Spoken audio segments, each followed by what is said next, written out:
Bahujan Samaj party मान्य श्री कांशीराम गारी वर्धंति संदर्भंगा कर्नूలు జిల్లాలో ఏర్పాటు చేసినటువంటి ఈ యొక్క వర్ధంతి సభకు సభాధ్యక్షులు బీఎస్పీ రాష్ట్ర కార్యదర్శి లక్ష్మణ గారికి, అదేవిధంగా ఈనాటి బహుజన సమాజ్ పార్టీ కార్యక్రమ ముఖ్య అతిథులు గౌరవనీయులు సెంట్రల్ కోఆర్డినేటర్ సురేష్ ఆర్య గారికి, అదేవిధంగా ఈ యొక్క సమావేశానికి విచ్చేసినటువంటి బహుజన సమాజ్ పార్టీ రాష్ట్ర ప్రధాన కార్యదర్శి ఆర్య మల్లికార్జున గారు, అదేవిధంగా రాష్ట్ర కార్యదర్శి చంద్రబాబు నాగరాజు గారు, ఈ యొక్క జిల్లా ఇన్ఛార్జీలు వరకున్న గారు, వరకుమార్ గారు, జిల్లా అధ్యక్షులు సీనియర్ నాయకులు సామ్యాల్ గారు, అదేవిధంగా జిల్లా నాయకులు మన ఆలూరి రామలింగ గారు, రాముడు గారు, చిన్నయ్య గారు, సుందన్న గారు, శాంతిరాజ్ గారు, సలీం గారు, ఫయాజ్ గారు, మధుకర్ గారు, సాదిక్ బాషా గారు, ఈ యొక్క నంద్యాల జిల్లాకు సంబంధించిన అధ్యక్షులు నాగర్ గారు, ఈ సమావేశానికి విచ్చేసిన మీ అందరికీ కూడా పేరు పేరున ఉద్యమ వందనాలు తెలియజేస్తామని మిత్రులారా. చాలా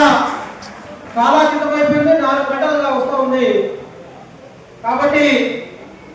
ఈ యొక్క సమావేశాన్ని కేవలం ఒక 5-10 నిమిషాల్లో మనం ముగించాల్సిందిగా నేను కూడా అనుకుంటా ఉన్నాను. కాబట్టి మాన్యశ్రీ కాంశీరామ్ గారి ఈ వర్ధంతి సభ మాన్యశ్రీ కాంశీరామ్ గారిని తలుచుకుంటూ ఏర్పాటు చేసినటువంటి ఈ సమావేశం ఈరోజు కుమారి మాయావతి గారి నాయకత్వంలో లక్నో పట్టణంలో బిఎస్పీ సమావేశం జరిగింది. బహుశా ఇక్కడ మీ అందరూ కూడా ఆ యొక్క సమావేశం చూసి ఉంటారు. ఆ యొక్క సమావేశం లక్నో పట్టణం అంతా కూడా నీలిమయమైపోయి సుమారు లక్నో నగరానికి 100 కిలోమీటర్ల పరిధిలో పూర్తిగా ట్రాఫిక్ జామ్ అయిపోయి ఏదైతే 2027వ సంవత్సరంలో రాబోయే ఎలక్షన్లో కుమారి మాయావతి గారి నాయకత్వంలో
చెట్టు కట్టేసి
పార్టీ, జనసేన పార్టీ, అనేక రకాల కాంగ్రెస్ పార్టీ ఈ పేర్లు పెట్టుకొని చాలా మంది వస్తారు. వాళ్ళు మరొకసారి ఎంపీటీసీలుగా జడ్పీటీసీలుగా కూర్చొని మన